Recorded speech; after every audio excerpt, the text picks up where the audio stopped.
भाई हरि सिंह रघुवंशी जी, हरि सिंह सप्रे जी, मुकेश टंडन जी, जिलाध्यक्ष महाराज सिंह जी,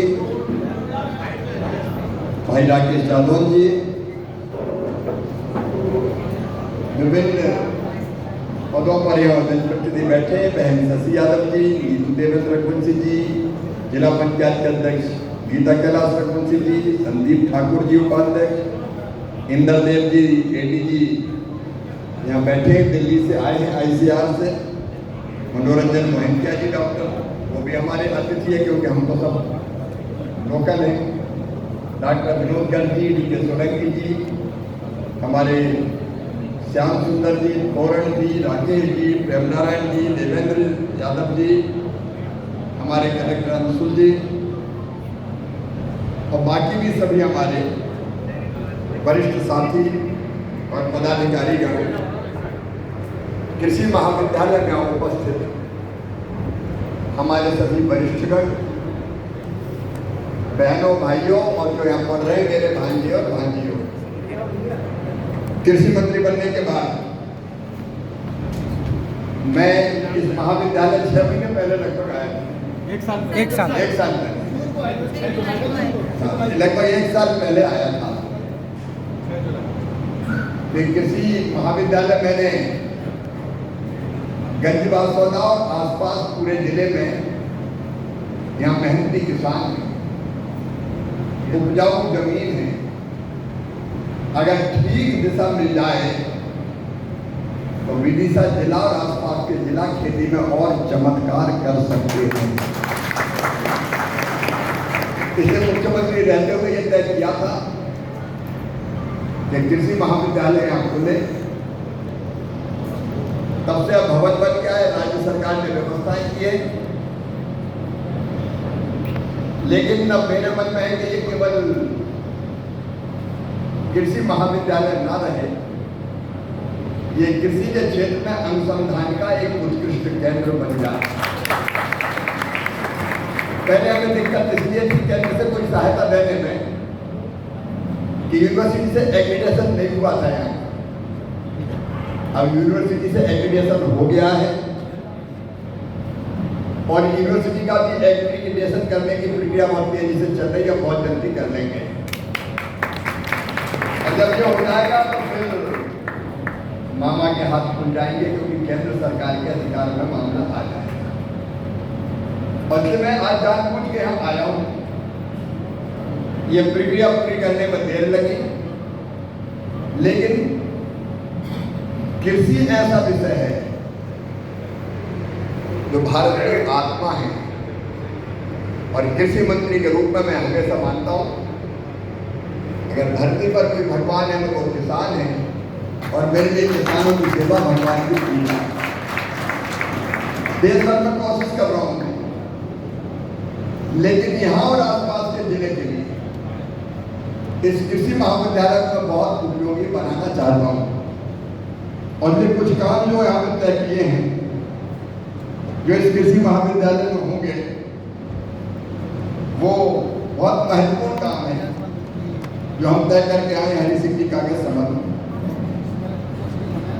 एक तो यहाँ सोयाबीन, क्योंकि सोयाबीन की उत्पादकता घट रही है, किसान समझते हैं।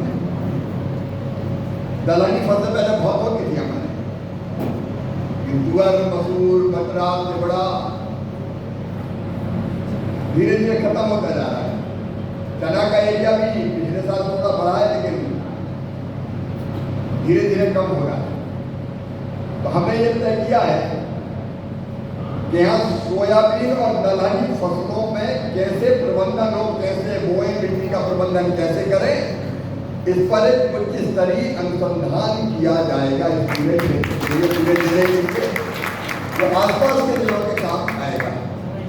सोयाबीन की उत्पादकता हम बढ़ाना चाहते हैं, अभी बहुत कम पैदा होता है, 1 एकड़ में 4 कुंटल 5 कुंटल इतना ही हो रहा है ना भैया, लेकिन 4-5 कुंटल में काम नहीं चलेगा। तो सोयाबीन की और कब बोएंगे, जब उत्पादकता बढ़ेगी, पैसे ज्यादा मिलेंगे तो किसान बोएगा, पैसे नहीं मिलेंगे तो नहीं बोएगा।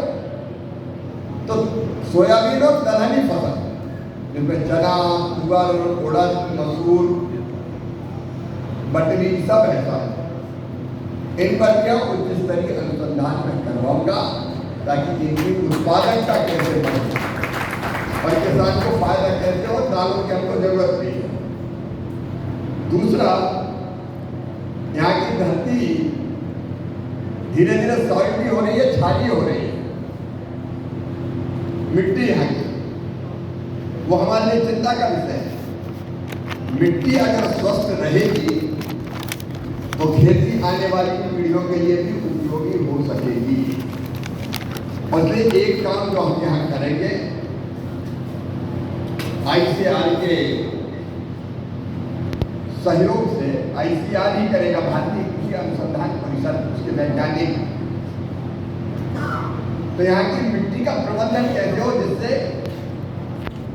ऑर्गेनिक कार्बन मिट्टी में बढ़े, पोटास, आयरन जैसे कई तत्व जिनकी जरूरत है वो बढ़े, सूक्ष्म जीवों की संख्या बढ़े। अब केंचुआ महाराज खत्म ही हो गए आजकल, तो बरसात होती थी तो गिजाई लग जाती थी केंचुआ की, अगर आपको बताओ। और केंचुआ का मतलब क्या था, धरती में जाता था, ऊपर आता था, फिर जाता था, पोली कर देता था और उर्वरक बना देता था। कैसे कई सूक्ष्म जीव ये कैसे फिर धरती में बढ़े ताकि उत्पादकता, पैदावार बढ़े खेती की, इसमें यहाँ प्रयोग होगा। फिर यहाँ मिट्टी और फसलों में जो माइक्रो न्यूट्रिएंट्स, सूक्ष्म पोषक तत्व है जो उत्पादकता बढ़ाएंगे, उनका और प्रबंधन कैसे हो। मैंने ऊपर जो बताया वो तो करेंगे ICAR CSSRI करनाली के सहयोग से। और दूसरा, ये मिट्टी का प्रबंधन, फसलों में सूक्ष्म पोषक तत्व प्रबंधन पर अनुसंधान करेंगे ICAR IISS भोपाल के सहयोग से। वो मिट्टी पे ही काम करते हैं, तो मिट्टी पे हम काम करेंगे। फिर सोयाबीन की उन्नत किस्मों का विकास और कैसे हो, और उत्पादन की जो टेक्नोलॉजी है उसको और कैसे हम बेहतर बनाएं, इस पर यहाँ भारतीय सोयाबीन अनुसंधान संस्थान इंदौर यहाँ काम करेगा। ये 4 चीजें मैंने छाटी है। मेरी बात जो खेती को जानते हैं वो शायद समझ रहे होंगे, ये केवल कॉलेज नहीं रहेगा, यहाँ इन सब चीजों पर मैं प्रयोग करवाऊंगा। भारतीय कृषि अनुसंधान परिषद के वरिष्ठ वैज्ञानिक यहाँ ये प्रयोगशाला करेंगे, जिसका आने वाले समय में हमारे प्रदेश को, जिले को और देश को भी बहुत लाभ मिलेगा। और इसके लिए जितने संसाधनों की जरूरत होगी वो सारे संसाधन ICAR के माध्यम से, मेरे विभाग के माध्यम से हम यहाँ उपलब्ध करवाएंगे। एक तो मेरे आने का कारण आज ये था, पिछली बार जब मैं आया तो पिछली बार आपने मांग की थी ये बनवा दो वो बनवा दो, लेकिन एक्रीडेशन हुआ ही नहीं था। तो पैसा केवल राज्य सरकार से आ सकता था, लेकिन हमने रास्ता निकाला कि एक्रीडेशन हो जाएगा हम केंद्र से भी पैसे दे पाएंगे। और इसलिए जितनी आपने ये लिख के दिया है, एक तो बच्चों के लिए ऑडिटोरियम होना चाहिए। बेटा बेटियों बताओ, होना चाहिए कि नहीं? गौर से बताओ, होना चाहिए। तो यहाँ एक 600 सीटर ऑडिटोरियम का निर्माण करवाया जाएगा।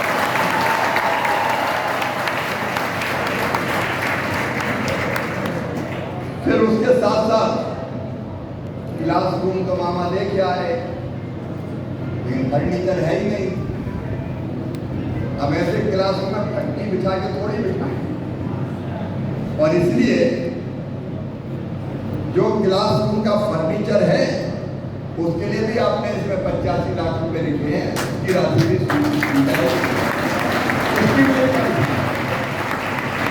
जो भी राशि इसमें आपने अंदाज मार लिखा है, एस्टिमेट के अनुसार जो होता है सरकारी काम आप जानते हैं। फिर हमने प्रयोगशाला तो बन गई है, लेकिन प्रयोगशाला में फर्नीचर नहीं है। आपने 181 लाख 50 हजार रुपया का लिखा है, तो जितने भी लगेंगे प्रयोगशाला में भी फर्नीचर उपलब्ध करा के तत्काल लैब को फिर एक हमारे बच्चों को कंप्यूटर भी चाहिए, चाहिए कि नहीं चाहिए? लेकिन ये ज्यादा लिखे, 100 कंप्यूटर चाहिए कि कम चाहिए? लैब 100 कंप्यूटर लगते हैं, लगते तो लगा देंगे, उसमें क्या देंगे। लेकिन 100 कंप्यूटर भी, ये 100 कंप्यूटर भी यहाँ उपलब्ध कराए जाएंगे। स्मार्ट क्लासरूम बने। अब यहाँ पढ़ने वाले हमारे बच्चे खेती पढ़ रहे हैं, ये हमारे लिए बहुत महत्वपूर्ण है। और एग्रीकल्चर रहने वाले बच्चे स्मार्ट भी होते हैं, इसलिए उनके लिए स्मार्ट क्लासरूम भी बनाया जाएगा। 4 स्मार्ट क्लास में लगेंगे, आपने लिखा है। फिर प्रयोगशाला में फर्नीचर तो आ जाए, लेकिन अगर प्रयोग करने के उपकरण नहीं आए तो प्रयोगशाला चलेगी क्या? बच्चे बताओ, चलेगी क्या? तो प्रयोगशाला चलाने के लिए 11 प्रयोगशाला के लिए 400 लाख रुपया उपकरण के लिए भी उसकी व्यवस्था की जाएगी, ताकि हमारी लैब बहुत अच्छे ढंग से चले और मेरे ये बेटा बेटी लैब में कई तरह के प्रयोग कर सके। एक बार बालिका छात्रावास का जीर्णोद्धार, तो जीर्णोद्धार के लिए जितनी राशि लगेगी उतनी राशि दी जाएगी। और बालक छात्रावास भी, अभी यहाँ छात्रावास है ना, 2 है सर, स्टूडेंट पढ़ रहे हैं, तो एक बालक है, बालिका छात्रावास। ऐसा कि दोनों के जीर्णोद्धार के लिए आपने जो राशि लिखी है 15-15 लाख, वो भी देंगे और एक नया छात्रावास है और बनाया जाएगा। बोलो भारत माता की। आपने तो फालतू भाषण बताने से क्या मतलब, 7 साल की बात करो, जिससे काम हो जाए बच्चों का। तो मैं महाविद्यालय परिवार को बहुत शुभकामनाएं देता हूँ। हरी सिंह जी और हमारे सारे वरिष्ठ यहाँ बैठे हैं, उनसे मेरा निवेदन, नगर पालिका अध्यक्ष जी भी बैठे हैं, जो छोटी मोटी सुविधाएं यहाँ चाहिए वो कृपया करके यहाँ पे जिसकी जरूरत है, पानी के बारे में कुछ करना पड़ेगा तो पानी को मामा दिल्ली से नहीं ला सकता, तो वो यही कुछ करना पड़ेगा। तो वो छोटी मोटी चीजें 1 मिनट ऐसे लगे, बच्चों का कहते हो जाना ऐसे, तो वो छोटी मोटी चीजें जो होती है। पानी में कलेक्टर हमारे यहाँ बैठे हुए हैं, एक बार आप ये देख लें पानी कहाँ से आ सकता है, क्योंकि पानी की दिक्कत बता रहे हैं कि हम लोग क्या व्यवस्था कर सकते हैं राज्य सरकार से चर्चा करके पानी का यहाँ बेहतर प्रबंधन। और आपसे मेरा आग्रह है अंशुल जी के इस पर थोड़ा सा अगर ध्यान दे लेंगे और कोऑर्डिनेट कर लेंगे इन लोगों को सहयोग करने के लिए, तो दिल्ली में हम बैठे कुछ चिंता करने की जरूरत नहीं है। यहाँ के लिए संसाधनों की कमी नहीं रहेगी, फॉलोअप की जरूरत है और व्यवस्था बनवाने की जरूरत है। तो ये कॉलेज में चाहता हूँ भारत के सबसे अच्छे कॉलेजों में कृषि महाविद्यालय हो, ये मेरी इच्छा है। मैं भी बाद में प्रयास करूँगा, लेकिन आपका प्रयास भी यहाँ लगेंगे। एक बार फिर महाविद्यालय परिवार को बहुत बहुत शुभकामनाएं और बच्चों को, बेटा बेटियों को आशीर्वाद, खूब पढ़ो, आगे बढ़ो और कृषि के क्षेत्र में धूम मचाओ। बहुत बहुत धन्यवाद। अब एडवोकेट्स का प्रतिनिधिमंडल